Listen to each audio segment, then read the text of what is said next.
Hello dear students, मैं राहुल सांड study hub के ऑनलाइन प्लेटफॉर्म पर आपका स्वागत करता हूं। हम लोग बेटा जो चैप्टर कर रहे थे वो था work power energy. Work power energy के कुछ एक इंपॉर्टेंट क्वेश्चंस जो पिछली कंपटीशन एग्ज़ाम में आए हुए हैं उन क्वेश्चंस को हमने कर लिया था।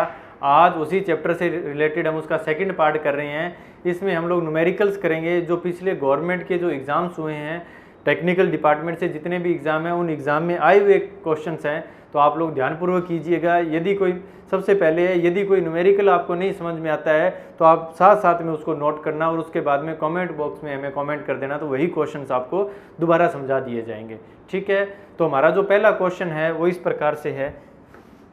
क्या कहता है कि जो स्प्रिंग है, स्प्रिंग में जो एंट है, एंट में संग्रहित ऊर्जा होती है। जो हमारी स्प्रिंग है, ध्यान से देखना बेटा, जो ये मेरी स्प्रिंग है, स्प्रिंग में ये जो एंटें बनी होती है, स्प्रिंग के अंदर है जो ये एंट बनी हुई है, स्प्रिंग के अंदर ये जो एंट बनी हुई है, इन एंटों में कौन सी ऊर्जा संग्रहित होती है?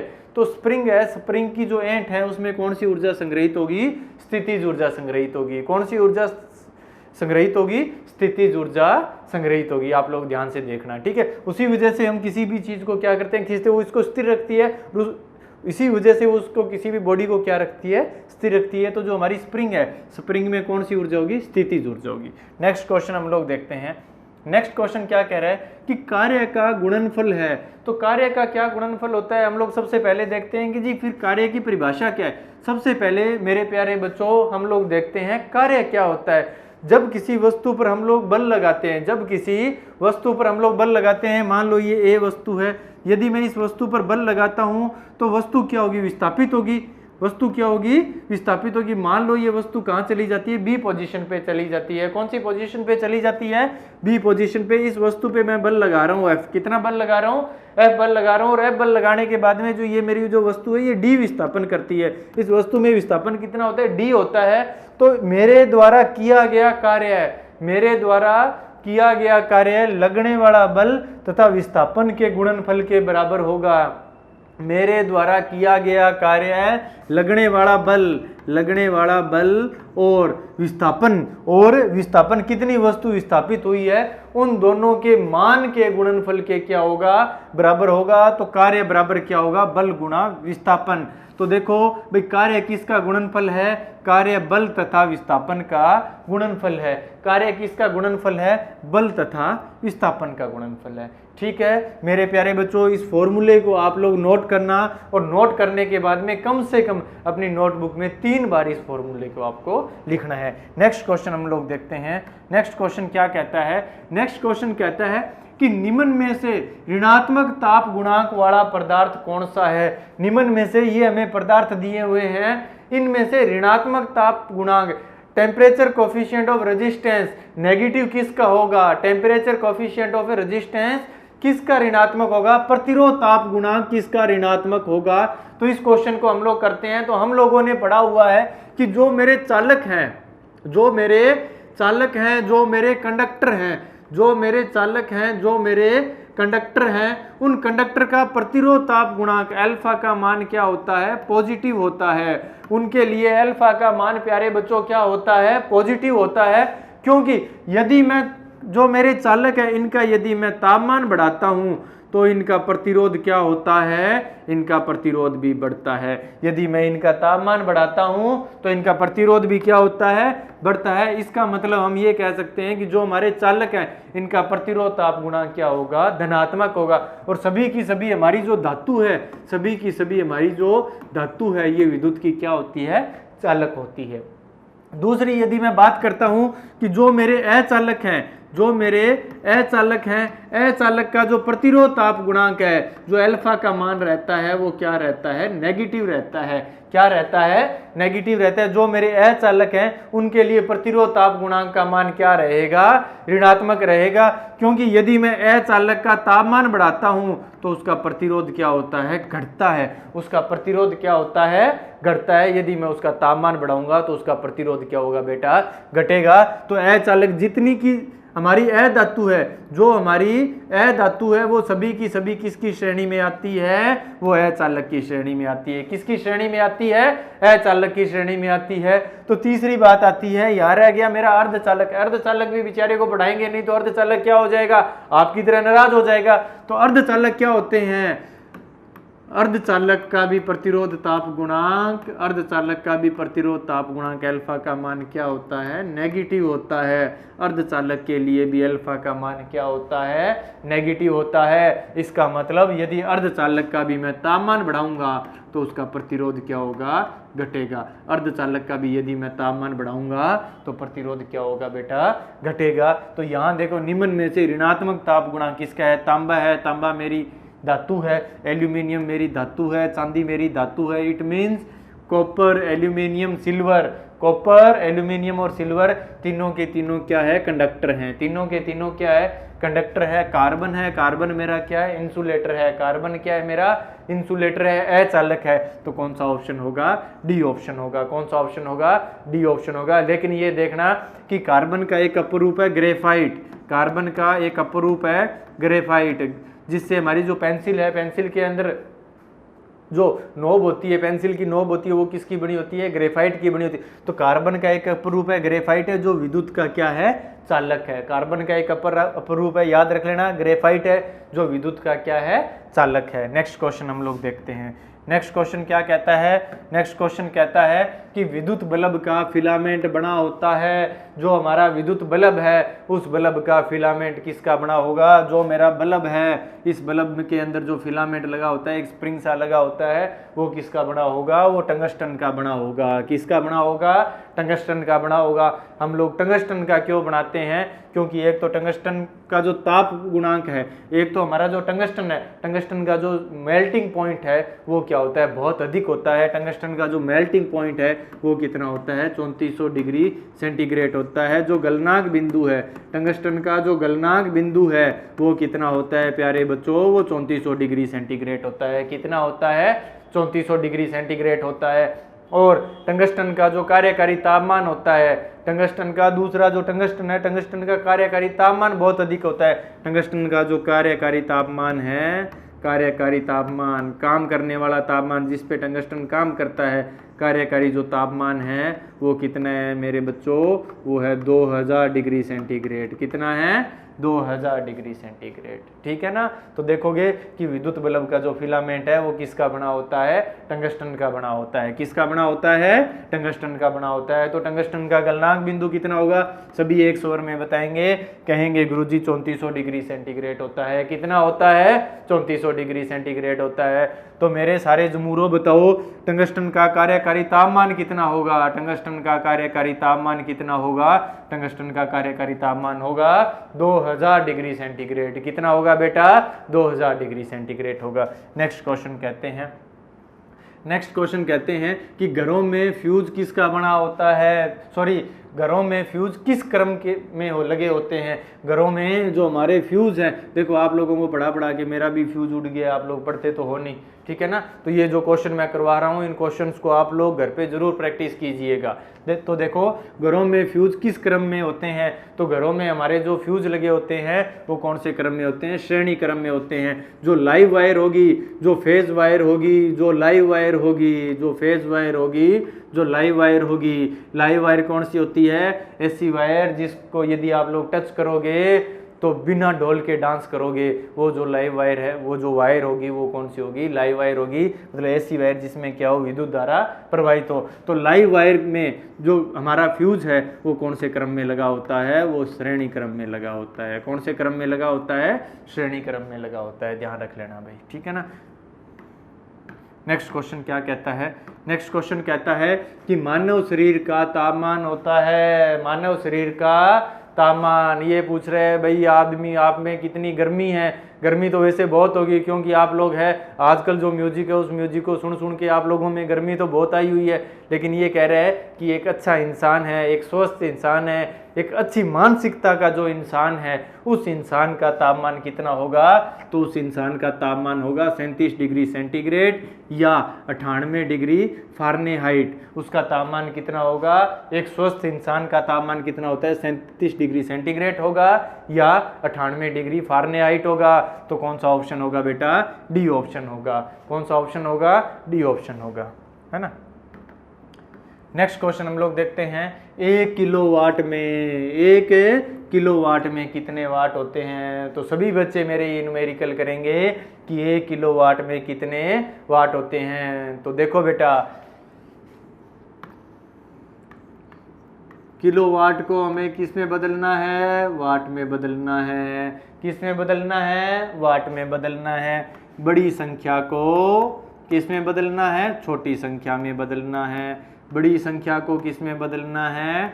छोटी संख्या में बदलना है। बड़ी को छोटी में बदलना है। तो क्या करना पड़ेगा? बताओ भाई, क्या करना पड़ेगा? तो हमें क्या करना पड़ेगा? गुणा करना पड़ेगा, मल्टीप्लाई करना पड़ेगा,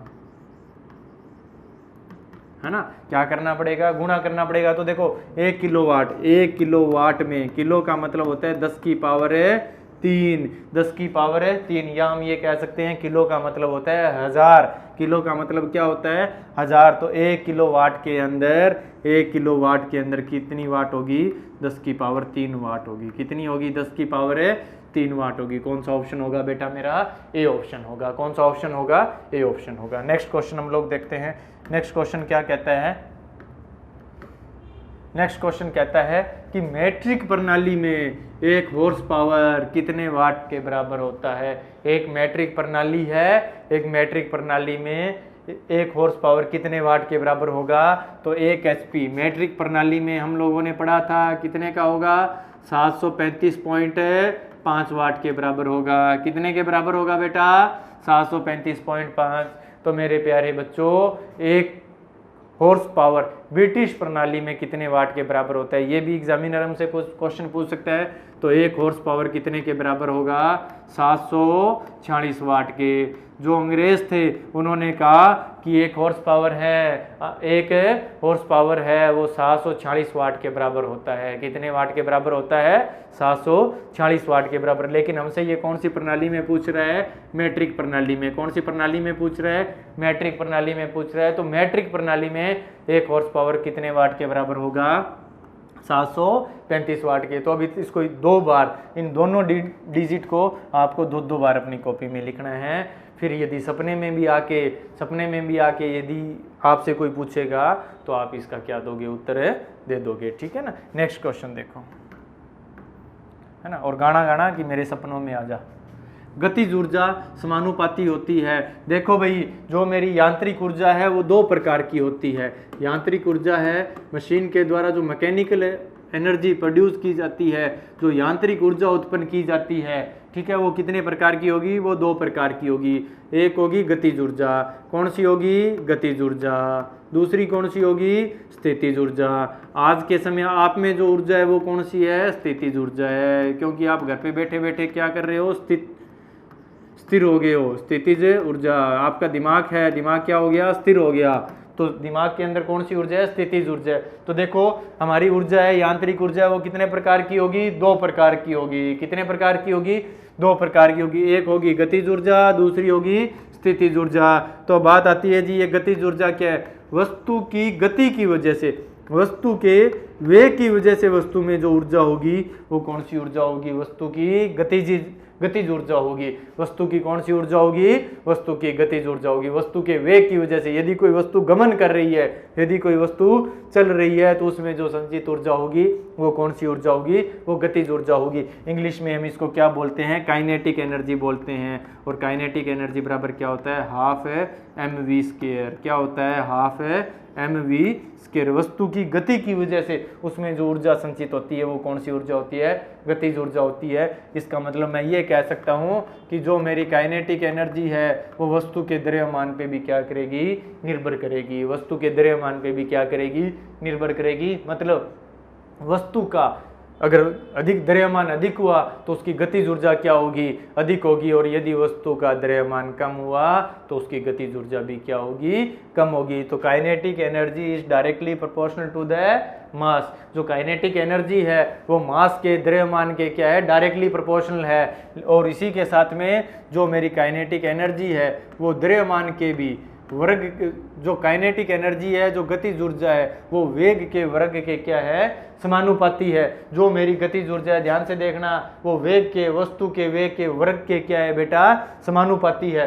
तो जो हमारी गतिज ऊर्जा है वो वस्तु के द्रव्यमान पे भी निर्भर कर रही है और वस्तु के वेग पे भी निर्भर कर रही है। द्रव्यमान के समानुपाती है, वस्तु के वेग के वर्ग के समानुपाती है, वस्तु के वेग के वर्ग के समानुपाती है। ठीक है ना। तो देखो उसके बाद में यहाँ से क्वेश्चन आता है जी गतिज ऊर्जा समानुपाती होती है, तो गतिज ऊर्जा वस्तु के द्रव्यमान के समानुपाती है, गतिज ऊर्जा वस्तु के द्रव्यमान के समानुपाती है, गतिज ऊर्जा वस्तु के वेग के वर्ग के, वेग के वर्ग के समानुपाती। इसका मतलब कौन सा ऑप्शन होगा, सी ऑप्शन होगा। कौन सा ऑप्शन होगा बेटा, सी ऑप्शन होगा, क्यों गतिज ऊर्जा है ये द्रव्यमान पे भी निर्भर करती है और वेग पे भी निर्भर करती है। यहाँ से आप देख सकते हो।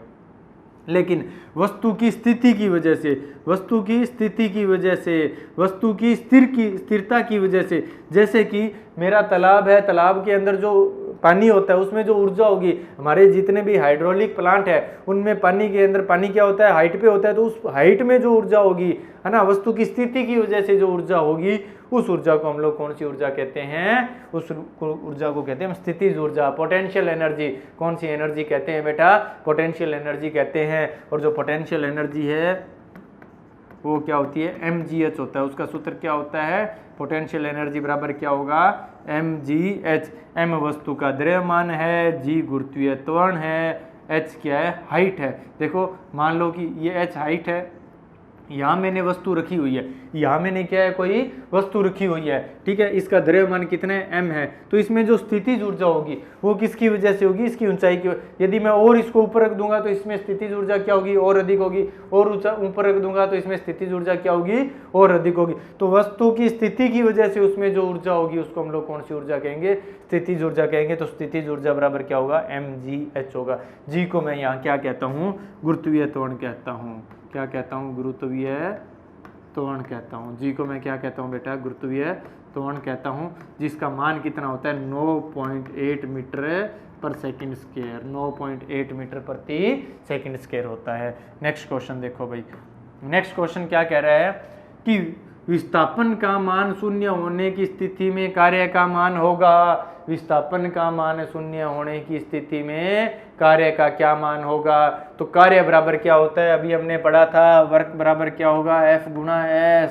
कार्य बराबर क्या होगा, बल गुणा में विस्थापन। तो बेटा मेरा बात देखो कि यदि S का मान 0 हो गया, S का मान 0 हो गया तो कार्य का मान क्या होगा, शून्य होगा। कार्य का मान क्या होगा, शून्य होगा। क्योंकि यदि किसी भी मैं भौतिक राशि को यदि मैं जीरो से गुणा करता हूँ तो उसका जो रिजल्टेंट है, उसका जो उत्तर आता है वो क्या आता है, जीरो आता है। यदि किसी भी मैं भौतिक राशि को जीरो से क्या करता हूँ, गुणा करता हूँ, मल्टीप्लाई करता हूँ, तो उसका उत्तर कितना आएगा, जीरो आएगा। लेकिन यदि किसी भी भौतिक राशि को मैं जीरो से भाग देता हूँ, जीरो से क्या देता हूँ, भाग देता हूँ, तो याद रख लेना बेटा उसका उत्तर क्या आएगा, अनंत आएगा। उसका उत्तर कितना आएगा, अनंत आएगा, आपको याद रखना है। तो कार्य बराबर क्या होता है, बल गुणा विस्थापन। एक फॉर्मूला आपको और भी याद रखना है कि यदि मान लो ये मेरा ऑब्जेक्ट है, इस ऑब्जेक्ट को मैं थीटा कोण से खींच रहा हूँ, कितने कोण से खींच रहा हूँ, थीटा कोण से मेरा क्या लग रहा है, बल लग रहा है, और विस्थापन इसमें कितना हो रहा है, डी हो रहा है। जैसे कि छोटे जो बच्चे होते थे वो गाड़ी को खींचते थे, तो वो गाड़ी को क्या थे, ऐसे थीटा कोण से खींचते थे। ये मान लो है ना, ऐसे रस्सी बांध के उसको टेढ़ा ऊपर की तरफ खींचते थे। लेकिन वस्तु तो क्या चलती थी, वो गाड़ी चलती थी, वो तो जमीन पे ही चलती थी। तो हम कह सकते हैं कि लगने वाला बल और विस्थापन के मध्य एंगल कितना है, थीटा है, बढ़ने वाला कोण कितना है, थीटा है। तो कार्य का उस केस में क्या फॉर्मूला होगा, W बराबर, यहाँ लिख रहा हूँ भाई नीचे, W बराबर क्या होगा, F S cos theta. W बराबर क्या होगा, एफ एस कोस थीटा। कई बार ये डायरेक्ट हमसे सूत्र भी पूछ लेता है, कई बार ये डायरेक्ट हमसे फॉर्मूला भी पूछ लेता है, ठीक है ना। तो मेरे प्यारे बच्चों आपको ये फॉर्मूला भी याद रखना है, आपको ये फॉर्मूला भी याद रखना है, दोनों के दोनों फॉर्मूले आपको याद रखने हैं। नेक्स्ट क्वेश्चन हमसे क्या पूछता है, ये कहता है कि 1 kWh कितने के तुल्य होता है। एक जो मेरा kWh है, 1 kWh 1 किलोवाट आवर। देखो सबसे पहले तो ये बताओ भाई किलोवाट आवर क्या है। किलोवाट आवर विद्युत ऊर्जा की व्यावसायिक इकाई है। kWh बराबर क्या होता है, विद्युत ऊर्जा की व्यावसायिक इकाई। तो एक चीज तो है कि 1 kWh किसके बराबर होगा, 1 यूनिट के बराबर होगा। लेकिन हमसे यहाँ क्या पूछ रहा है, हमसे यहाँ पूछ रहा है कि 1 kWh कितने कैलोरी के बराबर होगा, कितने कैलोरी के बराबर होगा। तो 1 kWh बेटा कितनी कैलोरी के बराबर होता है, 860.412 कैलोरी के बराबर होता है। कितने के बराबर होगा, 860.412 कैलोरी के बराबर होगा। तो यहाँ देखो कौन सा उत्तर है, 860 किलो कैलोरी, 860 है किलो कैलोरी के बराबर होगा। कौन सा ऑप्शन होगा, बी ऑप्शन होगा। 860.412 किलो कैलोरी के बराबर होता है, तो कौन सा ऑप्शन होगा बेटा, बी ऑप्शन होगा। कौन सा ऑप्शन होगा, बी ऑप्शन होगा। नेक्स्ट क्वेश्चन हम लोग देखते हैं। नेक्स्ट क्वेश्चन क्या कह रहा है कि जूल के प्रयोगों के अनुसार धारावाही चालक में उत्पन्न ऊष्मा। जूल भैया क्या कहते हैं, जूल भैया ने ऊष्मा से संबंधित नियम दिया था। जूल ने बोला था कि यदि किसी चालक तार में धारा प्रवाहित होगी, ध्यान से सुनना बेटा, बिल्कुल कान खोल के सुनना है, दिमाग में सिर्फ और सिर्फ जूल को याद रखना है। जूल की शक्ल आपके सामने होनी चाहिए और हम लोग उसके नियम को पढ़ेंगे। जूल का नियम क्या कहता है कि यदि किसी चालक तार में प्रवाहित होने वाली धारा, किसी चालक तार में यदि धारा प्रवाहित होगी तो चालक तार में क्या करेगी, ऊष्मा उत्पन्न करेगी। क्या उत्पन्न करेगी, ऊष्मा उत्पन्न करेगी। और उत्पन्न होने वाली ऊष्मा चालक तार में प्रवाहित धारा के क्या होगी, समानुपाती होगी। चालक तार में उत्पन्न होने वाली ऊष्मा चालक तार में प्रवाहित धारा के वर्ग के क्या होगी, समानुपाती होगी। दूसरा, चालक तार में उत्पन्न ऊष्मा चालक तार के प्रतिरोध के क्या होगी, समानुपाती होगी। चालक तार में उत्पन्न ऊष्मा चालक तार के प्रतिरोध के क्या होगी बेटा, समानुपाती होगी। और वहीं चालक तार में उत्पन्न ऊष्मा चालक तार में प्रवाहित करंट की समय के भी क्या होगी, प्रवाहित धारा के समय के भी क्या होगी, समानुपाती होगी। मतलब यदि किसी चालक तार में ज़्यादा समय तक धारा प्रवाहित होगी तो ऊष्मा भी वो क्या होगी, उसमें ज़्यादा उत्पन्न होगी। तुम्हारा जो चालक तार है वो गर्म भी क्या होगा, ज़्यादा होगा। यदि किसी चालक तार का प्रतिरोध ज़्यादा है, यदि किसी चालक तार का प्रतिरोध ज़्यादा है तो उसमें ऊष्मा भी क्या होगी, ज़्यादा उत्पन्न होगी। हम लोग एग्जाम्पल से समझ सकते हैं कि कॉपर का जो वायर है, कॉपर का वायर हम लोग सामान्यतः विद्युत धारा प्रवाह के लिए यूज़ करते हैं। वहीं नाइक्रोम का जो तार है उसको हम लोग किस में उपयोग करते हैं, हमारे हीटर में उपयोग करते हैं, क्योंकि नाइक्रोम का प्रतिरोध क्या होगा, अधिक होगा। नाइक्रोम का प्रतिरोध अधिक होगा, उस वजह से उसमें ऊष्मा भी क्या होगी, अधिक उत्पन्न होगी। तो यही बताया, जूल भैया ने बताया कि किसी चालक तार में उत्पन्न होने वाली ऊष्मा चालक तार में प्रवाहित धारा के वर्ग के क्या होगी, समानुपाती होगी। तो क्या कह रहा है, कौन सा ऑप्शन होगा, चालक तार में प्रवाहित धारा के वर्ग के क्या होगी, समानुपाती होगी। बी ऑप्शन बिल्कुल सही है, बी ऑप्शन है बिल्कुल सही है। दूसरे में क्या कहता है, चालक तार में उत्पन्न ऊष्मा प्रतिरोध के समानुपाती होगी, प्रतिरोध के वर्ग के समानुपाती नहीं होगी। किसके समानुपाती होगी, प्रतिरोध के। तीसरा क्या कह रहे हैं, चालक तार में उत्पन्न ऊष्मा धारा प्रवाह के समय के भी क्या होगी, समानुपाती होगी। ये किसने नियम दिए थे, जूल ने नियम दिए थे। हम इन तीनों समीकरणों को एक साथ लिख सकते हैं। H समानुपाती क्या होगा, I² RT होगा। जब यहाँ समानुपाती का चिन्ह हटेगा तो एक नियतांक आएगा। कभी भी याद रखना, समानुपाती का चिन्ह हटता है तो क्या आता है, नियतांक आता है। इस नियतांक को हम लोग क्या कहते हैं, इस नियतांक को हम लोग कहते हैं जूल नियतांक। क्या कहते हैं, जूल नियतांक। तो मेरे प्यारे बच्चों, अब मैं आपसे एक क्वेश्चन पूछता हूँ कि मुझे जूल नियतांक का नाम बताओ। जूल नियतांक का प्यार बताओ। भाइयों और उनकी प्यारी प्यारी बहनों, मुझे अब यहाँ आप क्या बताओगे, जूल नियतांक का नाम बताओ, जूल नियतांक का मान बताओगे, जूल नियतांक का क्या बताओगे, मान बताओगे। सिर्फ भाइयों को ही नहीं बताना है, उनकी प्यारी प्यारी बहनों को भी इसका उत्तर है। नेक्स्ट क्वेश्चन क्या कह रहा है, नेक्स्ट क्वेश्चन हम लोगों को कह रहा है कि 12 वोल्ट वोल्टेज कितनी है, 12, 10 वाट के बल्ब को यदि मैं 9 वोल्ट की बैटरी से क्या कर देता हूँ, कनेक्ट कर देता हूँ, तो ली जाने वाली धारा बताओ। ये कहता है बेटा कि मेरा कोई एक लैंप है, ठीक है, वो लैंप कितने का है, ध्यान से देखना न्यूमेरिकल में क्या दिया, वो कह रहा है जी वो लैंप है 10 वाट का। कितने वाट का है, 10 वाट का है। मैं इसको सप्लाई वोल्टेज कितनी दे रहा हूँ, 12 वोल्ट। कितनी दे रहा हूँ, 12 वोल्ट।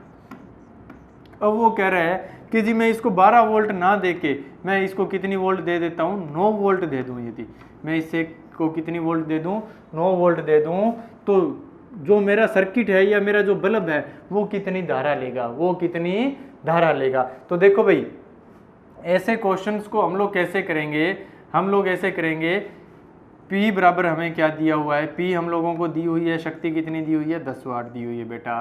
क्या दिया हुआ है, शक्ति दी हुई है। दूसरा हम लोगों को क्या दिया हुआ है, वोल्टेज दिया हुआ है। कितना दिया हुआ है, वोल्टेज 12 वोल्ट। ठीक है, यहाँ से हम लोग क्या निकाल लेंगे, यहाँ से हम लोग निकाल लेंगे प्रतिरोध। ये जो बल्ब है इसका प्रतिरोध कितना है, तो आप लोग देखोगे P बराबर क्या होगा, V² बटा में R। P बराबर क्या होगा, V² बटा में R होगा। तो देखो बेटा, P बराबर आपने V² बटा में R लिख दिया। P का मान कितना है, 10 है। V² का मान कितना है, 12 है। 12 का स्क्वायर करेंगे तो क्या होगा, 12 गुणा 12 बटा में R। देखो 12 को 12 से यदि मैं मल्टीप्लाई करता हूँ, 12 को 12 से मैं मल्टीप्लाई करता हूँ, कितना आता है, 144 आता है। कितना आता है, 144। तो देखो भाई 10 R बराबर क्या होगा, 144। 144 R का यदि मुझे मान निकालना है, R का मान निकालना है तो R को क्या करना पड़ेगा, सिंगल करना पड़ेगा। R को क्या करना पड़ेगा, सिंगल करना पड़ेगा। तो R को सिंगल करेंगे तो ये 10 क्या आएगा, इसके बटा में आ जाएगा। 10 क्या आ जाएगा, इसके बटा में आ जाएगा। तो क्या होगा, 144 बटा में 10। अब R का जो मान आया वो कितना आया, 14.4 ओम। R का जो मान आया, R का जो मान आया, कितना मान आया, R का मान आया 14.4। R का मान कितना आया, 14.4। अभी हमें देखो V का मान दिया हुआ है, R का मान मैंने ज्ञात कर लिया, I का मान मुझे निकालना है। मैं कौन सा संबंध निकालूंगा, ओम का नियम। मैं ओम भैया के पास में जाऊंगा। किसके पास में जाऊंगा, ओम भैया के पास में। कौन सा नियम लगाएंगे, ओम का नियम। क्योंकि बेटा यदि हमें V दिया हो, R दिया हो, V दिया हो, R दिया हो, I निकालना हो, तो V, I और R के मध्य संबंध कौन बताता है, ओम बताता है। कौन बताता है, ओम भैया बताते हैं। तो V, ओम का क्या नियम है, V बराबर है IR। V बराबर है IR, याद रख लेना। विजय बराबर है राजा इंद्र। जो हमारे राजा इंद्र थे उन्होंने हमेशा विजय प्राप्त की थी, तो विजय बराबर क्या होगा, राजा इंद्र। V बराबर क्या होगा, RI होगा। V का मान हम लोगों को दिया हुआ है, कितना है, 9 है। R का मान हम लोगों को दिया हुआ है, कितना है, 12 है। I का मान हम लोगों को निकालना है। तो I बराबर क्या होगा मेरे प्यारे बच्चों, I बराबर क्या होगा, 9 बटा में 12। I बराबर क्या होगा, 9 बटा में 12 होगा। इसको मैं कट करूंगा, कितने पे जाएगा, 3 तिया 9, 4 तिया 12। 3 तिया 9, 4 तिया 12। I बराबर क्या आया, 3 बटा 4। I बराबर क्या आया, 3 बटा में 4। इसको सोल्व करोगे, I बराबर क्या आएगा, कितने पे जाएगा, 30 पे। 30 पे 6 चौके 24, 7 चौके 28।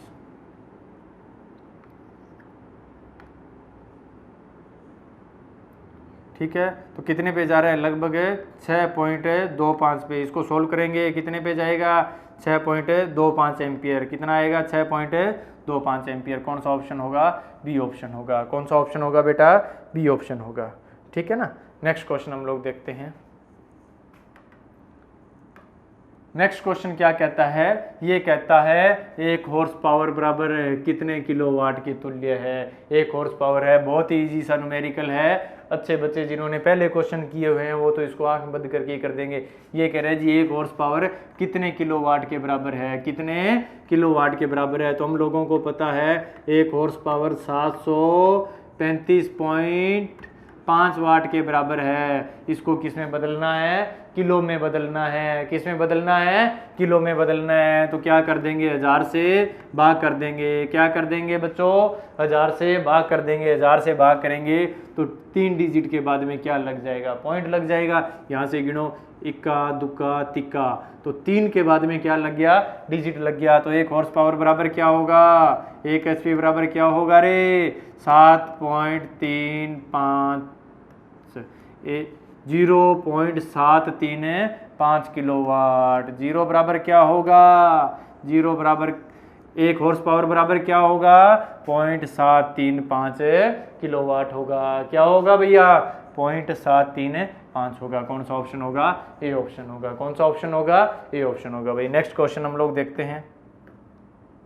कितने आसान आसान क्वेश्चन है, बस इनको थोड़ा सा दिमाग से करने की ज़रूरत है। सब्जेक्ट के अंदर इंटरेस्ट क्रिएट करने की ज़रूरत है। जिस विद्यार्थी को सब्जेक्ट में पढ़ने में मज़ा आ गया, देखो ITI कर रहे हो तो पढ़ना तो आपको यही पड़ेगा, ठीक है ना। यदि किसी को दिहाड़ी मजदूरी करनी है, किसी को सुबह 4 बजे उठ के गोबर थापना है, वो तो मत पड़े। लेकिन यदि किसी को अपने सपने संजोने हैं, उसको ये तैयारी करनी होगी। और सबसे बढ़िया बात यह है, टेक्निकल के जितने भी एग्ज़ाम हैं उनमें 80% यही सिलेबस आता है। बहुत ईजी सिलेबस है।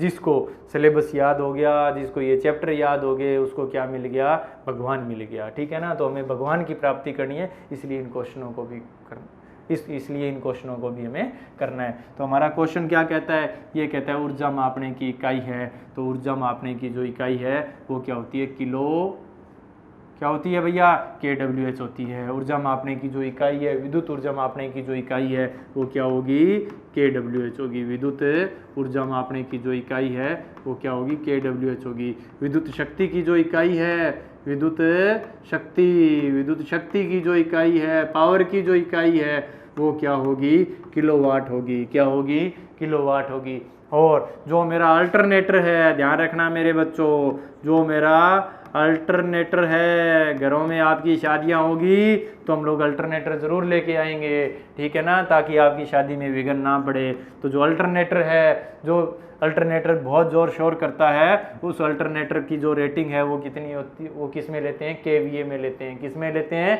KVA में लेते हैं। और विभव है, विभव की इकाई क्या है बेटा, वोल्ट है। विभव की इकाई क्या है, वोल्ट है, ठीक है ना। नेक्स्ट क्वेश्चन हम लोग देखते हैं। नेक्स्ट क्वेश्चन क्या देखते हैं, नेक्स्ट क्वेश्चन ये देखते हैं, अधिक ऊष्मा प्राप्त करने के लिए एलिमेंटों को जोड़ा जाता है। अधिक ऊष्मा प्राप्त करने के लिए यदि मेरा परिपथ है, इस परिपथ से मुझे अधिक ऊष्मा प्राप्त करनी है तो मैं एलिमेंटों को कौन से क्रम में जोड़ूंगा। तो देखो भाई, हमारे एलिमेंटों को जोड़ने का 2 क्रम होता है। एक होता है श्रेणी क्रम, एक होता है समानांतर क्रम। ये जो क्रम है ये कौन सा है, श्रेणी क्रम है। श्रेणी क्रम में तुल्य शक्ति का क्या सूत्र होगा, P इक्वलेंट बराबर P1 गुणा P2 बटा में P1 प्लस P2। और समानांतर क्रम में मुझे शक्ति का मेरा क्या सूत्र होगा, ध्यान से देखना मेरे प्यारे बच्चों। समानांतर क्रम में शक्ति का क्या सूत्र होता है, मान लो इसकी शक्ति कितनी है, P1 है, इसकी क्या है, P2 है। यहाँ भी इसकी कितनी थी, P1 थी, यहाँ भी इसकी कितनी थी, P2 थी, ठीक है ना। तो समानांतर क्रम में तुल्य शक्ति का क्या सूत्र होगा, P इक्वलेंट बराबर क्या होगा, P1 प्लस P2 होगा। तो बताओ भाई किस में अधिक शक्ति प्राप्त होगी, तो समानांतर क्रम में। किस में अधिक शक्ति प्राप्त होगी, समानांतर क्रम में होगी। भाई कौन सा ऑप्शन है, सी ऑप्शन है। कौन सा ऑप्शन है, सी ऑप्शन है। अधिक ऊष्मा प्राप्त करनी है तो मैं कौन सा संयोजन करूंगा, समानांतर क्रम संयोजन करूंगा। कौन सा करूंगा बेटा, समानांतर क्रम संयोजन करूंगा। नेक्स्ट क्वेश्चन आता है, बहुत ही अच्छा क्वेश्चन है। ये क्वेश्चन क्या कहता है, इतना अच्छा है कि बहुत ही बड़ा है। ये क्वेश्चन कहता है कि यदि E वोल्टेज कितनी है, E है, धारा का मान कितना है, I है, प्रतिरोध कितना है, R है, शक्ति क्या दी हुई है, P दी हुई है। तो प्रदर्शित करें निम्न में से कौन सी समीकरण गलत है, कौन सी समीकरण है सत्य है। देखो आपको एग्जामिनर ने कितना मूर्ख बनाया है, सिर्फ क्वेश्चन बड़ा कर दिया और आप लोग डर गए। कुछ भी नहीं करना इस क्वेश्चन में, इसमें ये देखना है P, E, I और R, ABCD आती है ना। पी, ई, आई और आर के मध्य क्या संबंध है, हम लोगों को संबंध याद रखना है। यदि हमें संबंध पता होगा तो हमारे कभी भी क्वेश्चन गलत नहीं होंगे। तो पहला मुझे सूत्र पता है, P बराबर क्या होता है, वी आई होता है। P बराबर क्या होता है, वी आई होता है। दूसरा मुझे फॉर्मूला पता है, P बराबर क्या होता है, वी स्क्वायर बटा में आर होता है। P बराबर क्या होता है, वी स्क्वायर बटा में आर। तो इसका मतलब देखो सी ऑप्शन क्या है मेरा, सही है। सी ऑप्शन क्या है, सही है, क्योंकि यहाँ वी की जगह इसने क्या रख दिया बेटा, ई रख दिया। तो मैं इसको ऐसे भी लिख सकता हूँ ना, ई स्क्वायर बटा में आर, ई स्क्वायर बटा में आर। तो ये समीकरण मेरी सही है। अब एक में क्या कह रहा है, ई का मान निकाल रहा है, एक में ई का क्या निकाल रहा है, मान निकाल रहा है। तो यहाँ से मान निकाल दो। P बराबर क्या है, ई स्क्वायर बटा में आर। P बराबर क्या है, ई स्क्वायर बटा में आर। ई का मान निकालना है, ई को क्या करना पड़ेगा, सिंगल करना पड़ेगा। ई स्क्वायर बराबर क्या होगा, P गुणा में आर होगा। ई स्क्वायर बराबर क्या होगा, P गुणा में आर होगा। हमें ई स्क्वायर का मान नहीं निकालना, हमें किसका मान निकालना है, हमें मान निकालना है ई का। मैं क्या कर दूंगा, इसका दोनों तरफ अंडर रूट कर दूंगा। दोनों तरफ क्या कर देंगे बेटा, अंडर रूट करेंगे। अंडर रूट करेंगे तो आप लोग देखोगे ई बराबर क्या आएगा, अंडर रूट P गुणा में आर। अंडर रूट क्या आएगा, P गुणा में आर आ जाएगा। कौन सा ऑप्शन सही है, बी बी ऑप्शन सही है। कौन सा बी बी ऑप्शन मेरा सही है। तीसरा फॉर्मूला हम लोगों को पता है, P बराबर क्या होता है, आई स्क्वायर गुणा में आर। P बराबर क्या होता है, आई स्क्वायर गुणा में आर। यहाँ देखो किसका मान निकाला हुआ है, आई का मान निकाला हुआ है। किसका मान निकाला हुआ है, आई का मान निकाला हुआ है। तो आई बराबर क्या होगा, आई स्क्वायर बराबर क्या होगा, P बटा में आर। जिसका मान निकालना है उसको क्या करना पड़ेगा, सिंगल करना पड़ेगा। बोलो भाई क्या करना पड़ेगा, सिंगल करना पड़ेगा। तो आई बराबर क्या है, दोनों तरफ क्या कर देंगे, वर्गमूल कर देंगे। क्या होगा, P बटा में आर हो जाएगा। क्या हो जाएगा, अंडर रूट P बटा में आर। तो देखो हमारी तीनों समीकरणें सही है, तो कोई भी समीकरण गलत नहीं है, कोई भी समीकरण गलत नहीं है। तो क्या आएगा, डी ऑप्शन आएगा। क्या कहोगे, कोई नहीं। क्या कहोगे, कोई नहीं। सभी सही है, कोई नहीं गलत है, ठीक है ना। कोई है। ये मूवी किस किसने देखी है, बताना कमेंट में। अब क्वेश्चन क्या कह रहा है, ये कह रहा है कि एक हीटर का हीटिंग एलिमेंट 240 वोल्ट है। एक हीटर है, उस हीटर का हीटिंग एलिमेंट कितने वोल्ट का है, 240 वोल्ट का है, ठीक है ना। कितने का झटका दे रहा है, 240 वोल्ट का झटका दे रहा है भैया, ठीक है ना। मेन सप्लाई कितनी है, 15 एम्पियर है। मेन सप्लाई कितनी दी हुई है बेटा, 15 एम्पियर दी हुई है, ठीक है। 1 घंटे, क्वेश्चन है 1 घंटे 30 मिनट में कितनी ऊर्जा देगा, 1 घंटे 30 मिनट में कितनी ऊर्जा देगा। तो देखो भाई सबसे पहले हमें यहाँ देखना है कि दिया क्या हुआ है। दिया हुआ है V का मान 240 वोल्ट। V का मान कितना है बेटा, 240 वोल्ट। फिर क्या दिया हुआ है, I दिया हुआ है। I दिया हुआ है, I का मान कितना है, 15 एम्पियर। कितना है, 15 एम्पियर। फिर क्या दिया हुआ है, T दिया हुआ है। क्या दिया हुआ है, T दिया हुआ है। T का मान कितना है, 1.5 R। कितना दिया हुआ है, 1.5 है ना। 1 घंटे 30 मिनट को मैं क्या कह सकता हूँ, 1.5 घंटा कह सकता हूँ। 1.5 R दिया हुआ है। पूछ क्या रहा है मेरे भाइयों, पूछ हमसे रहा है ई का मान। किसका मान पूछ रहा है, ई का। तो सबसे पहले तो देखो ई का सूत्र गुरुजी ने क्या पढ़ाया, गुरुजी ने जो पढ़ाया वही याद रखना है, फालतू की बातें नहीं याद रखनी। गुरुजी ने क्या पढ़ाया, पढ़ाई करनी है, फालतू का दिमाग नहीं लगाना। तो देखो ई बराबर क्या होगा, पी गुणा टी। ई बराबर क्या होगा, पी गुणा में टी होगा। ई बराबर क्या होगा, पी गुणा में टी होगा, ठीक है ना। तो देखो हमें T का मान दिया हुआ है। कहीं से भी मुझे कोई फरिश्ता P का मान बता दे, कहीं से भी कोई फरिश्ता P का मान बता दे, तो मैं किसका मान निकाल लूँगा, E का मान निकाल लूँगा।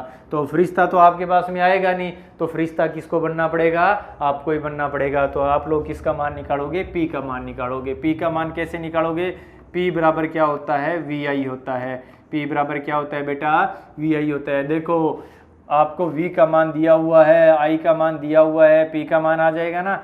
P का मान कितना आएगा, 240 गुणा में 15। 240 गुणा में 15। 240 को गुणा 15 से गुणा करोगे, देखो कितना आता है, 240 को 15 कितना आता है, ये आता है 3600। कितना आया, 3600 वाट आया मेरे प्यारे बच्चों। कितना आया, 3600 वाट आया। अब देखो हमें P का मान दिया हुआ है, कितना दिया हुआ है, 3600 वाट दिया हुआ है। हम लोग इसको किस में बदल लेंगे, किलोवाट में बदल लेंगे। यदि मैं इसको किलोवाट में बदलूंगा तो मुझे क्या करना पड़ेगा, 1000 से भाग करना पड़ेगा। यहीं कर देता हूँ, मुझे क्या करना पड़ेगा बेटा, 1000 से भाग करना पड़ेगा। तो ये कितना आ जाएगा, 3.6 किलोवाट।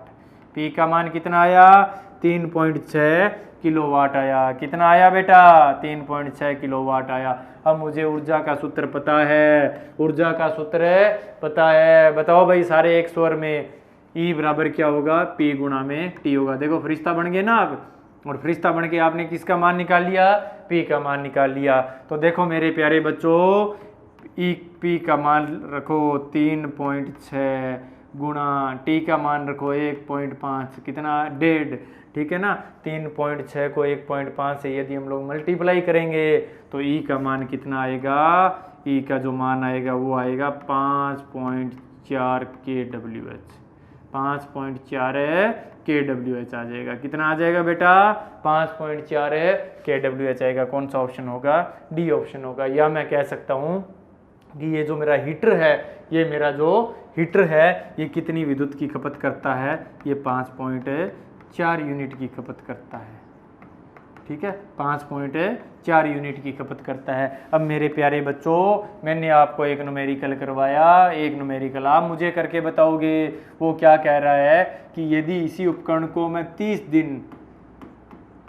दिन चलाता हूँ और मेरा जो पर यूनिट विद्युत खर्च है, वो कितना है, 6.5 रुपये है। जो मेरा विद्युत खर्च है वो कितना है, 6.5 रुपये है। तो एक माह का विद्युत बिल ज्ञात करो। ये क्वेश्चन आप लोग मुझे करके बताओगे। ये कह रहा है कि यही पूरा आपका क्वेश्चन है। इसको, ये उपकरण को, इस हीटर को, ये जो ठंडी में गर्म हवा देने वाला हीटर है, इस हीटर को ये कितने दिन चलाता है, 30 दिन चलाता है। और पर यूनिट जो खर्चा आता है वो कितना आता है, 6.5 रुपये, 6.50 पैसे। ठीक है ना। अगर आता है तो एक माह का विद्युत बिल ज्ञात करो भाई, एक माह का विद्युत का बिल ज्ञात करना है। तब तक मैं आपको नेक्स्ट क्वेश्चन करवाता हूँ। देखो भाई नेक्स्ट क्वेश्चन, अरे भैया ये दोबारा कैसे आ गया, चलो अपने दूसरा कर लेते हैं।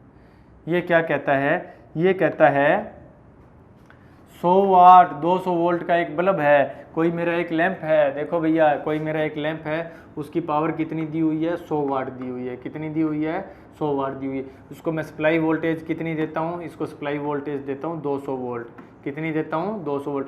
ये कह रहा है कि यदि मैं इसको 100 वोल्ट की सप्लाई पे, कितने वोल्ट की सप्लाई पे, 100 वोल्ट की सप्लाई से जोड़ दूं तो ये कितने वाट के लैंप के बराबर होगा। तो ये जो लैंप है ये 100 वाट का लैंप है, ये कितने वाट का बन जाएगा। क्वेश्चन को ध्यान से समझना। ये कह रहा है जी ये 100 वाट का कोई बल्ब है। 100 वाट का क्या है, कोई एक लोटिया है। इस 100 वाट के बल्ब को मैं 200 वोल्ट से क्या कर रखा है, मैंने बैटरी जो दे रखी है इसको सप्लाई वोल्टेज कितनी दे रखी है, 200 वोल्ट दे रही है। अब मेरी किसी कारणवश मेरे पास में सप्लाई वोल्टेज 200 ना आके कितनी आ रही है, 100 वोल्ट आ रही है। कितनी आ रही है, 100 वोल्ट आ रही है। तो बताओ ये जो बल्ब है ये 100 वाट का रहेगा, इसकी या पावर चेंज हो जाएगी। तो देखो ये कितने वाट के बल्ब की तरह कार्य करेगा। तो हम लोग देखते हैं। देखो इस क्वेश्चन में कैसे करोगे। P आप लोगों को दिया हुआ है, P का मान कितना है, 100 वाट है। बहुत ध्यान से करना है भाई इस क्वेश्चन को। दूसरा हम लोगों को V दिया हुआ है, V कितना है, 200 वोल्ट है। आप लोग क्या करोगे बेटा, सबसे पहले R का मान निकालो, क्योंकि प्रतिरोध का मान हर समय क्या रहेगा, स्थिर रहेगा। प्रतिरोध है, जो भी मेरा विद्युत उपकरण होता है उसका प्रतिरोध का मान क्या रहता है, स्थिर रहता है। तो देखो यहाँ से V की वैल्यू पुट करेंगे। सबसे पहले P की वैल्यू कितनी है बताओगे, सभी साथ में बोलोगे 100। V का मान कितना है, 200। 200 का स्क्वायर करेंगे तो क्या लिखेंगे, 200 गुणा 200। बटा में क्या आया, R आया। बटा में क्या आया, R आया। यार नहीं आया, क्या नहीं आया यार, क्या आया, R आया। ठीक है ना। तो देखो 2 0 से 2 0 कटी, 2 0 से 2 0 कटी। R कितना आया, R आया मेरा 400 ओम। कितना आया बेटा, 400 ओम आया। वेरी गुड भाई। R का मान कितना आ गया, 400 आ गया। अब देखो हमें P का मान निकालना है तो वही सूत्र दोबारा लगा दोगे। P बराबर क्या होगा, V स्क्वायर बटा में R। P स्क्वायर बटा में R। P का मान हम लोगों को निकालना है। R का मान V का मान कितना दिया हुआ है, 100 दिया हुआ है। 100 गुणा 100 आर का मान कितना दिया बेटा 400। कट गया, कितने पे कटी 25 पे कटी, कितने पे कटी 25 पे कटी, क्योंकि 100 को जब 4 से भाग देंगे तो कितना आएगा 25 आएगा। तो P का मान कितना आया 25 वाट आया। कितना आया 25 वाट आया। कि यदि हम इसको सप्लाई 100 वोल्ट देंगे तो ये बल्ब 100 वाट के लैंप की तरह कार्य ना करके 100 वाट के लैंप की तरह कार्य न करके कितने वाट के लैंप की तरह कार्य करेगा 25 वाट के लैंप की तरह कार्य करेगा। मेरे प्यारे बच्चों, कितने वाट के लैंप की तरह कार्य करेगा 25 वाट के लैंप की तरह कार्य करेगा। तो ये कॉन्सेप्ट आपको समझना है, बहुत इंपॉर्टेंट है। नेक्स्ट क्वेश्चन देखो, नेक्स्ट क्वेश्चन क्या कह रहा है, यहाँ मैं आपको नहीं दिख रहा होगा, दोबारा बता देता हूँ। ये क्या, ये हाफ mv²। तो ये कहता है कि निम्नलिखित में से स्थितिज ऊर्जा का क्या सूत्र होता है। तो जो हमारी स्थितिज ऊर्जा है, पोटेंशियल एनर्जी है, potential energy is directly proportional to the mass of body. जो हमारी स्थितिज ऊर्जा है वो वस्तु के द्रव्यमान के क्या होती है, समानुपाती होती है। जितनी वस्तु भारी होगी उसमें स्थितिज ऊर्जा भी क्या होगी, उतनी अधिक होगी। देखोगे ना कैसे होगी भाई, स्थितिज ऊर्जा मतलब वस्तु की स्थिति की वजह से, वस्तु की स्थिति की। तो एक कार है, कार को तो मैं धक्का दे सकता हूँ, लेकिन एक ट्रक है, ट्रक को मैं धक्का दूंगा क्या, दूंगा तो वो नहीं चलेगा। कार को मैं धक्का दूंगा तो कार आगे मूव कर जाएगी, आगे चल जाएगी, लेकिन यदि मैं ट्रक को धक्का दूंगा तो वो आगे चलेगा क्या, नहीं चलेगा। इसका मतलब क्या है भाई, इसका मतलब ट्रक का द्रव्यमान ज्यादा है, ट्रक का द्रव्यमान ज्यादा है तो उसमें स्थितिज ऊर्जा भी क्या होगी, ज्यादा होगी। दूसरा, जो स्थितिज ऊर्जा है वो डायरेक्टली प्रोपोर्शनल किसकी होती है, जी की होती है। जी को मैं क्या कहता हूँ, गुरुत्वीय त्वरण, गुरुत्वीय त्वरण। और जो गुरुत्वीय त्वरण का मान है वो कितना होता है बेटा, याद रख लेना। जो जी का मान आता है, बहुत बार पेपर में पूछता है, वो होता है 9.8 मीटर प्रति सेकंड स्क्वायर। 9.8 मीटर प्रति सेकंड स्क्वायर। सेकंड स्क्वायर है, ये किसकी इकाई है, ये त्वरण की इकाई है। किसकी इकाई है, त्वरण की इकाई है। तीसरा हमसे क्या कहता है कि जो मेरी स्थितिज ऊर्जा है, जो मेरी पोटेंशियल एनर्जी है, directly proportional to the height. जो ऑब्जेक्ट है, ऑब्जेक्ट की जो ऊंचाई है, उस ऊंचाई पे भी क्या करता है, निर्भर करता है कि जो मेरा ऑब्जेक्ट है वो धरातल से कितनी ऊंचाई पे है। मान लो यहाँ वस्तु रखी हुई है, ठीक है ना, तो धरातल से कितनी ऊंचाई पे है उस पे भी क्या करेगा, निर्भर करेगा। तो देखो भाई, इसीलिए हमारी जो पानी की टंकियां है वो अधिक ऊंचाई पे बनाई जाती है। उसमें क्या होगा, जब पानी ऊपर स्थिर होगा उसमें कौन सी होगी, स्थितिज ऊर्जा होगी, लेकिन नीचे आएगा तो उसमें स्थितिज ऊर्जा और क्या होगी, गतिज ऊर्जा होगी। इसी हिसाब से पानी क्या होता है, स्पीड में चलता है, ठीक है ना। इसीलिए टंकियां हमारी ऊंचाई पे बनाई जाती है। तो P बराबर क्या होगा, P समानुपाती क्या होगा, H होगा। तीनों समीकरणों को मैं एक साथ लिखूंगा तो क्या लिखूंगा, PE बराबर mgh। PE बराबर क्या होगा, mgh होगा। तो कौन सा ऑप्शन होगा, बी ऑप्शन होगा। कौन सा ऑप्शन होगा, बी ऑप्शन होगा। और हाफ mv² किसका सूत्र होगा, गतिज ऊर्जा का, काइनेटिक एनर्जी का। किसका सूत्र होगा, गतिज ऊर्जा का होगा बेटा। किसका होगा, गतिज ऊर्जा का होगा। नेक्स्ट क्वेश्चन हम लोग देखते हैं। नेक्स्ट क्वेश्चन क्या कहता है, ये कहता है निम्न में से गतिज ऊर्जा कौन सी है। तो देखो, वस्तु की गति की वजह से, वस्तु की गति की वजह से, यदि कोई वस्तु मेरी गति कर रही है, मेरा वस्तु चल रहा है, उसकी गति की वजह से उसमें जो ऊर्जा होगी वो कौन सी ऊर्जा होगी, वो उसकी गतिज ऊर्जा होगी। तो देखो भाई, यहाँ ये कह रहा है कि जो काइनेटिक एनर्जी है, जो गतिज ऊर्जा है, गतिज ऊर्जा directly proportional to the mass of object. जो गतिज ऊर्जा है वो वस्तु के द्रव्यमान के क्या होगी, समानुपाती होगी। और वस्तु के वेग के वर्ग के क्या होगी, व्युत्क्रमानुपाती होगी। जो गतिज ऊर्जा है ये वस्तु के वेग के क्या होगी, वर्ग के व्युत्क्रमानुपाती होगी। ठीक है, दोनों इक्वेशंस को मैं एक साथ लिखूंगा, दोनों इक्वेशंस को मैं एक साथ लिखूंगा तो क्या आएगा, mv²। इसको समानुपाती का जब हम चिन्ह हटाएंगे तो कुछ ना कुछ क्या आएगा, नियतांक आएगा। तो गतिज ऊर्जा बराबर क्या होगा, काइनेटिक एनर्जी बराबर क्या होगा, हाफ mv²। काइनेटिक एनर्जी बराबर क्या होगा, हाफ mv² होगा बेटा, ठीक है ना। इसका मतलब यदि वेग मेरा 2 गुना बढ़ता है, वेग मेरा कितना गुना बढ़ता है, 2 गुना बढ़ता है, तो जो काइनेटिक एनर्जी है वो कितने गुना बढ़ेगी, 4 गुना बढ़ेगी। जो गतिज ऊर्जा है वो कितने गुना बढ़ेगी, 4 गुना बढ़ेगी। तो ये भी आपका एक क्वेश्चन है कि यदि मैं किसी ऑब्जेक्ट का, ध्यान से सुनना, यदि मैं किसी ऑब्जेक्ट का, किसी वस्तु का वेग क्या कर देता हूँ, 2 गुना कर देता हूँ, तो उसकी गतिज ऊर्जा में क्या फर्क पड़ेगा, तो उसकी गतिज ऊर्जा कितने गुना बढ़ जाएगी, 4 गुना बढ़ जाएगी। यहाँ गतिज ऊर्जा का कौन सा सूत्र है, ए सूत्र है बेटा, ठीक है ना। उसके बाद में देखो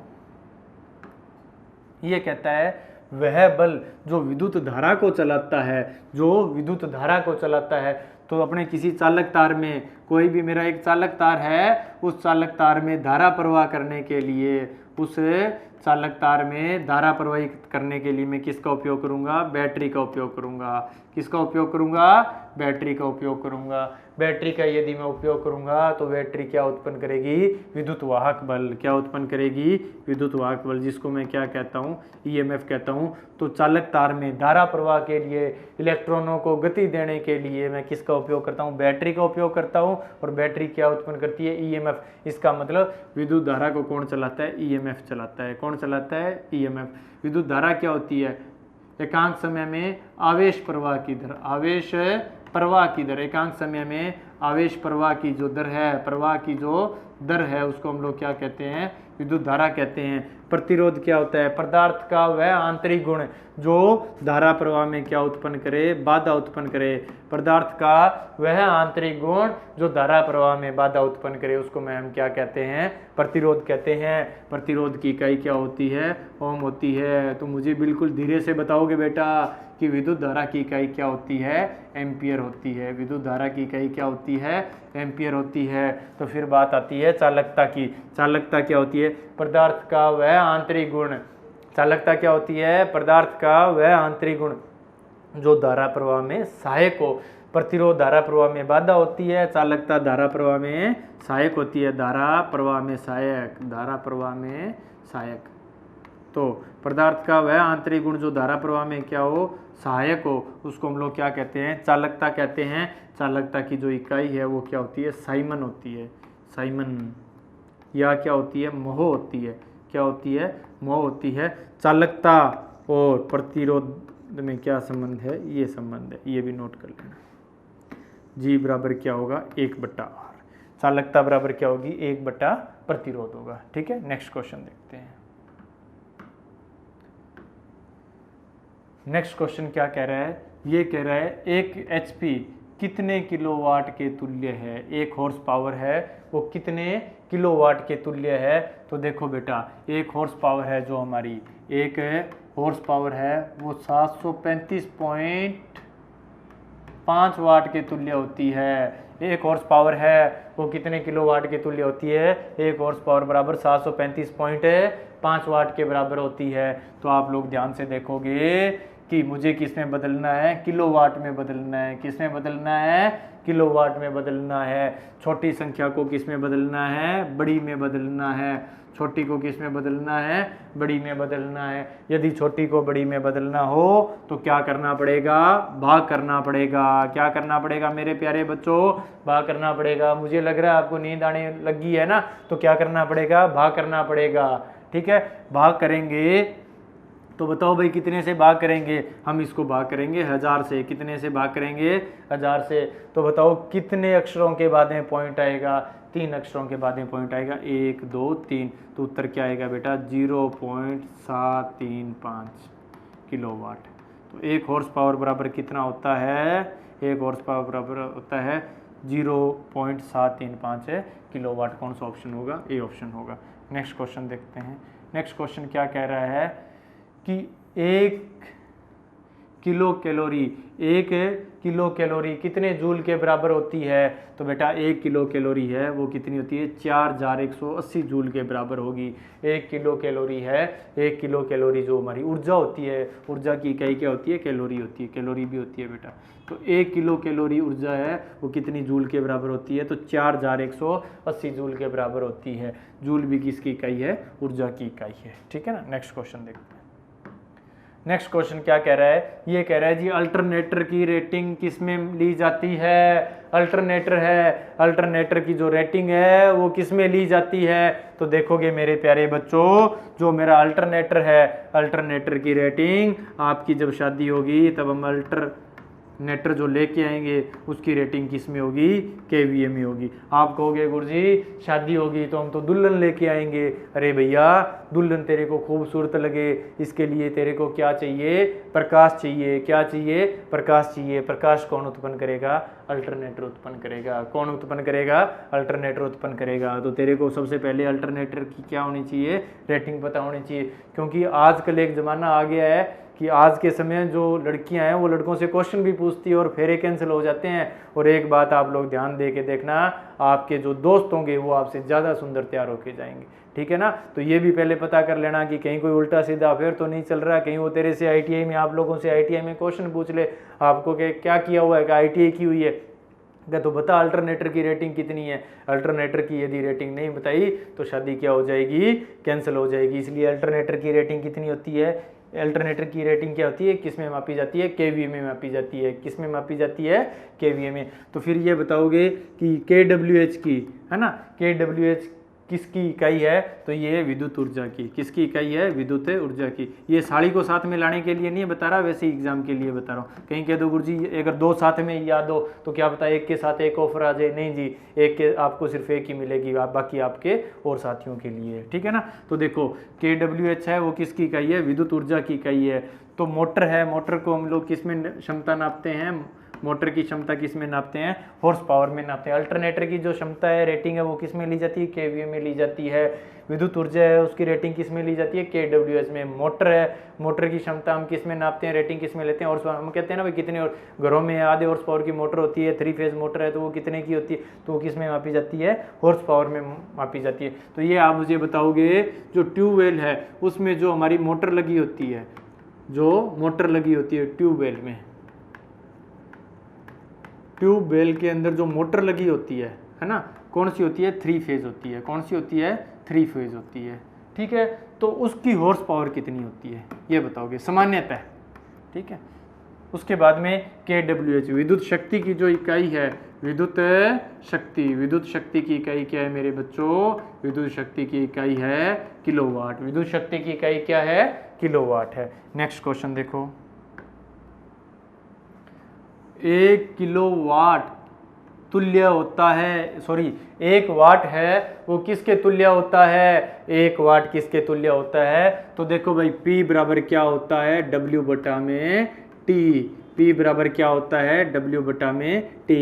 विद्युत शक्ति कार्य करने, एकांक समय में कार्य करने की जो क्षमता होती है, कार्य करने की जो दर होती है, उसको हम लोग क्या कहते हैं, विद्युत शक्ति कहते हैं। कोई इंसान ज़्यादा कार्य कर रहा है, इसका मतलब उसकी विद्युत शक्ति क्या है, ज़्यादा है। मैं आपको ज़्यादा पढ़ा रहा हूँ, मेरी शक्ति क्या है, ज़्यादा है। आप लोग कम पढ़ रहे हो इसलिए आपकी शक्ति क्या है, कम है। आप लोग कमज़ोर हो, आप लोग गाने सुन के ही पावर में आते हो लेकिन वास्तव में नहीं हो। तो देखो यदि आप लोग पढ़ोगे तो आपकी पावर भी क्या हो जाएगी, ज़्यादा हो जाएगी। तो मेरे प्यारे ढकनों देखो शक्ति क्या होती है, विद्युत शक्ति किसी विद्युतीय उपकरण के द्वारा एकांक समय में कार्य करने की दर, एकांक समय में कार्य करने की दर, कार्य करने की दर क्या कहलाती है, विद्युत शक्ति कहलाती है।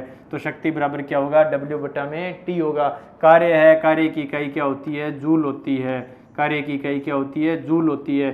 समय की इकाई क्या होती है, सेकंड होती है। तो देखो भैया पावर की इकाई क्या हुई, जूल प्रति सेकंड हुई।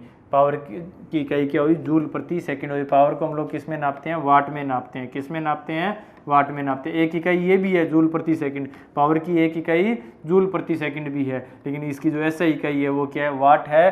तो 1 वाट किसके बराबर होगा, 1 जूल प्रति सेकंड के बराबर होगा। 1 जूल प्रति सेकंड के बराबर होगा। नेक्स्ट क्वेश्चन देखो भैया, नेक्स्ट क्वेश्चन क्या कहता है, नेक्स्ट क्वेश्चन कहता है, बहुत ही प्यारा क्वेश्चन है भाई। ये कहता है कि एक परिपथ 120 वोल्ट से EMF उत्पन्न कर रहा है। कोई भी मेरा एक परिपथ है उससे कितनी वोल्टेज उत्पन्न हो रही है, 120 वोल्ट उत्पन्न हो रही है। धारा का मान कितना है मेरे प्यारे बच्चों, 3 एम्पियर है। तो साथ साथ लिखते जाएंगे, V का मान कितना दे रहा है, V का मान दे रहा है हमें 120 वोल्ट। कितना दे रहा है, 120 वोल्ट दे रहा है, ठीक है ना। और I का मान हम लोगों को कितना दे रहा है, I का मान दे रहा है जी 3 एम्पियर। बोलोगे बताओ को सर 3 एम्पियर दे रहा है, ठीक है, प्रवाहित करता है। तो 12 सेकंड में ऊर्जा स्रोत द्वारा प्रदान की गई ऊर्जा निकालनी क्या है, E निकालनी है। क्या निकालनी है, ई निकालनी है। तो सबसे पहले जो चीज़ हमें निकालनी है मेरे प्यारे बच्चों, जो चीज़ हमें निकालनी है सबसे पहले हमें उसका सूत्र लिखना है। तो क्या लिखेंगे, ई बराबर पी गुणा में टी। बोलो सारे जोर से, ई बराबर पी गुणा में टी। पड़ोसी को सुनाई दे जाना चाहिए कि इनका बच्चा पढ़ रहा है। तो ई बराबर क्या होगा, पी गुणा में टी होगा। अभी कहे कि गुरुजी यदि मुझे कोई पी का मान देता तो मेरी बात बन जाती, यदि कोई मुझे पी का मान दे देता तो बात बन जाती। बात कैसे बढ़ती, वैसे नहीं बढ़ती, बात ऐसे बढ़ती कि आप पी और टी का गुणा कर देते और क्या बन जाता, क्या निकल जाता, ई निकल जाता। तो देखो मेरे प्यारे बच्चों, हम लोग यहाँ से पी निकाल सकते हैं। पी बराबर क्या होता है, वी आई। मैंने आपको सारा तरीका बताया हुआ है। पी बराबर क्या होगा, वी आई। वी का मान कितना है, 120 है। आई का मान कितना है, 3 है। जब 120 को हम लोग 3 से मल्टीप्लाई करेंगे तो 12 3 है 36, 36 क्या आ गया, 360 है वाट आ गया। मेरे प्यारे बच्चों कितना आ गया, 360 वाट। पी का मान कितना आ गया, 360 वाट आ गया। कितना आया भैया, 360 आया।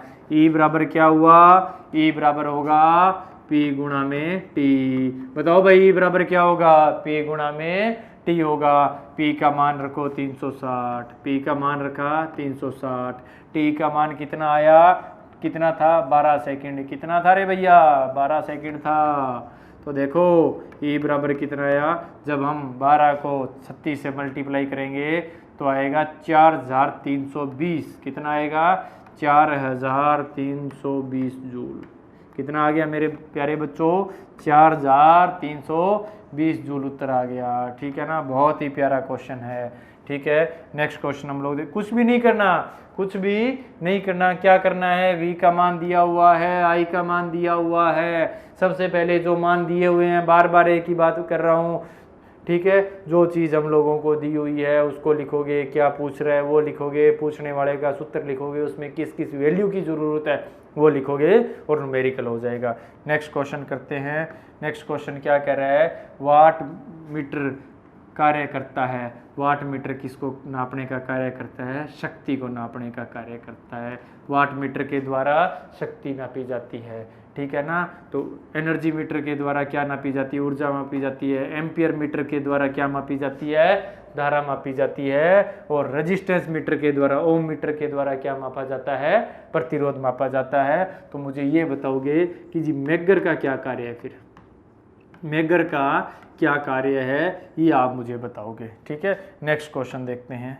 नेक्स्ट क्वेश्चन क्या कहता है कि विद्युत हीटर का हीटिंग एलिमेंट बनाया जाता है। जो मेरा विद्युत हीटर है, विद्युत हीटर का हीटिंग एलिमेंट किसका बनाते हैं, नाइक्रोम का बनाते हैं। किसका बनाते हैं बेटा, नाइक्रोम का बनाते हैं। विद्युत हीटर है, विद्युत हीटर का हीटिंग एलिमेंट किसका बनाते हैं, नाइक्रोम का बनाते हैं।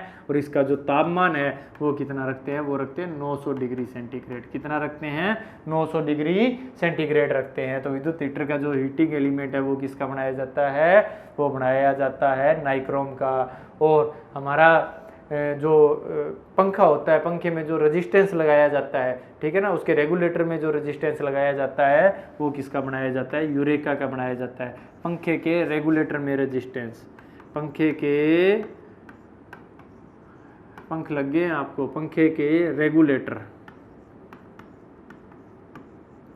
पंखे के रेगुलेटर का, रेगुलेटर में लगने वाला प्रतिरोध, लगने वाला प्रतिरोध, लगने वाला रेजिस्टेंस, लगने वाला जो प्रतिरोध है वो किसका होता है, वो यूरेका का होता है। वास्तव में यूरेका नाम की कोई भी धातु नहीं है। क्या धातु थी, कॉन्स्टेंटन थी। क्या थी, कॉन्स्टेंटन। हमारी आवर्त सारणी में आपको कॉन्स्टेंटन मिलेगी, लेकिन मेरी यूरेका नाम की कंपनी ने इसको खूब बनाया, बहुत ज़्यादा बनाया और बहुत ज़्यादा इसको बेचा। तो इसका ब्रांड क्या बन गया, कॉन्स्टेंटन का यूरेका बन गया। जो मेरा कॉन्स्टेंटन है इसके अंदर 60% क्या होता है, कॉपर होता है। 60% क्या होता है, कॉपर होता है। और 40% क्या होता है बेटा, निकिल होता है। 40% क्या होता है, निकिल होता है। ठीक है ना, आप लोग ध्यान दे लेना।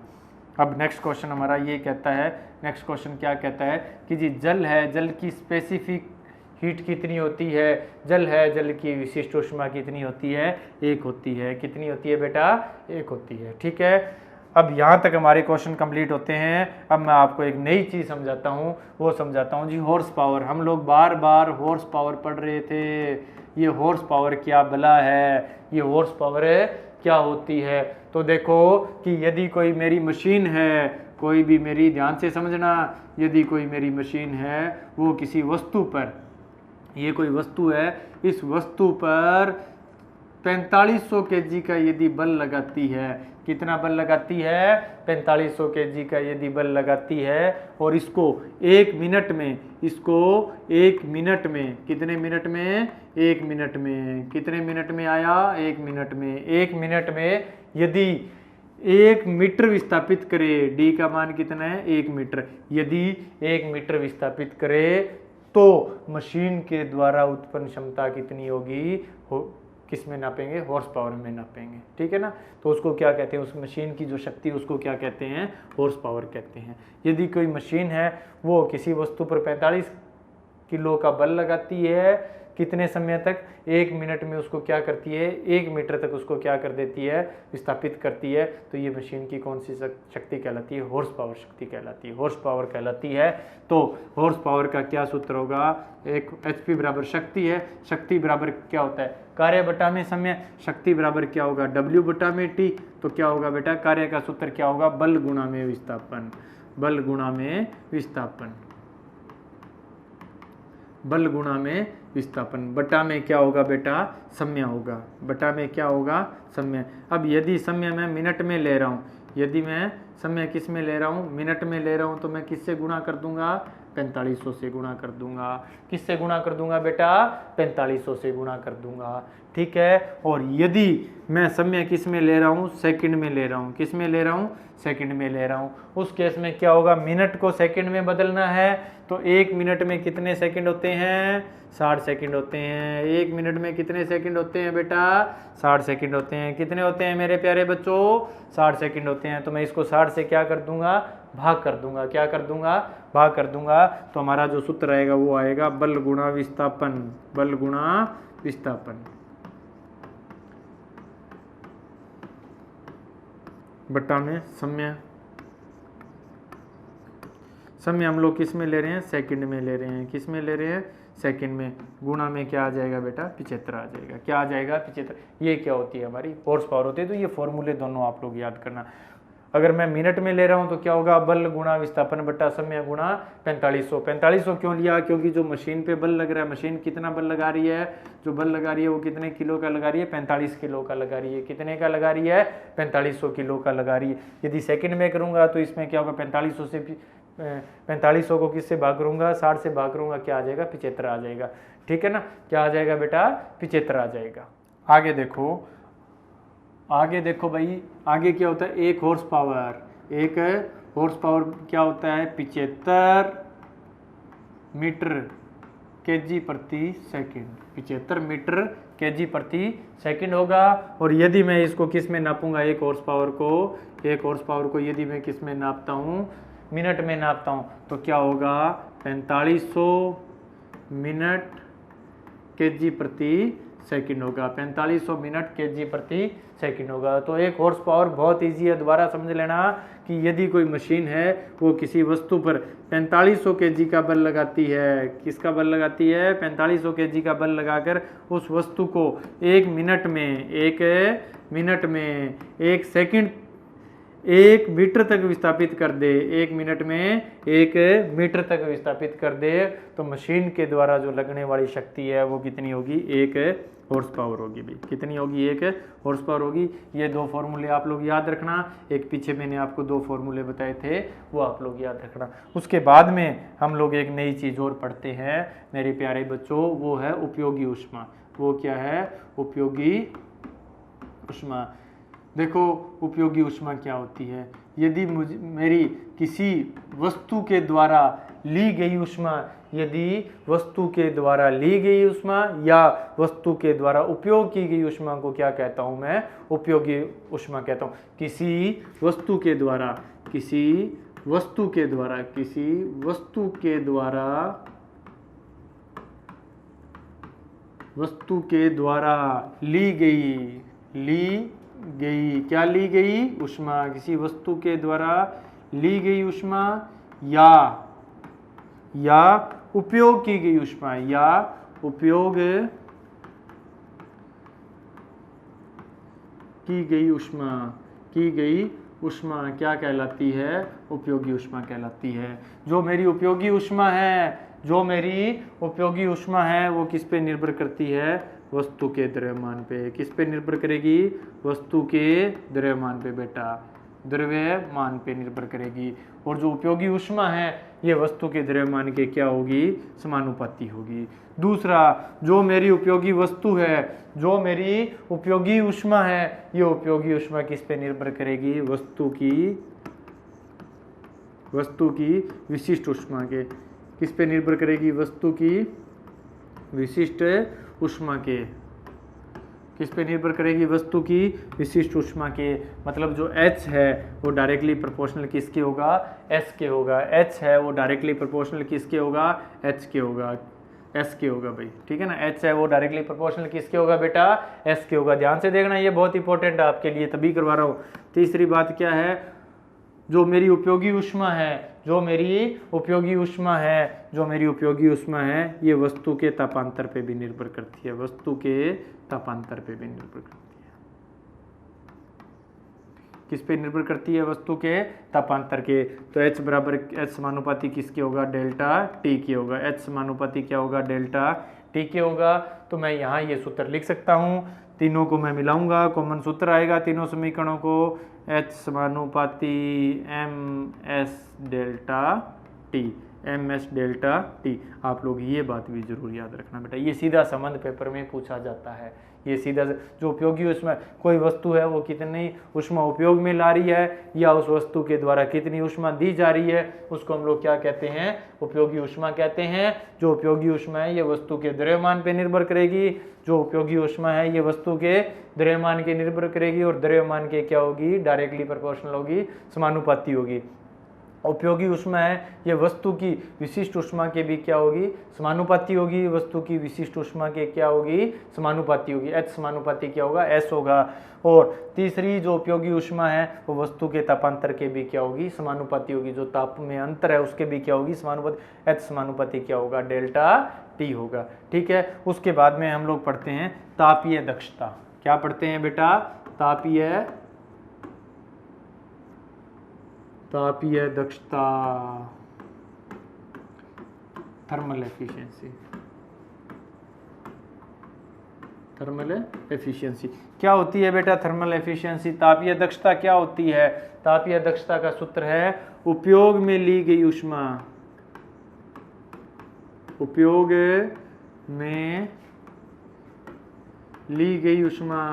अब उपयोग में कौन लेगा? उपयोग में ली गई ऊष्मा वस्तु के द्वारा उपयोग में ली गई ऊष्मा। कोई वस्तु है वो कितनी ऊष्मा उपयोग में लेती है? और वस्तु के द्वारा उत्पन्न की गई ऊष्मा, वस्तु के द्वारा उत्पन्न की गई ऊष्मा, वस्तु के द्वारा उत्पन्न की गई ऊष्मा, इन दोनों का जो अनुपात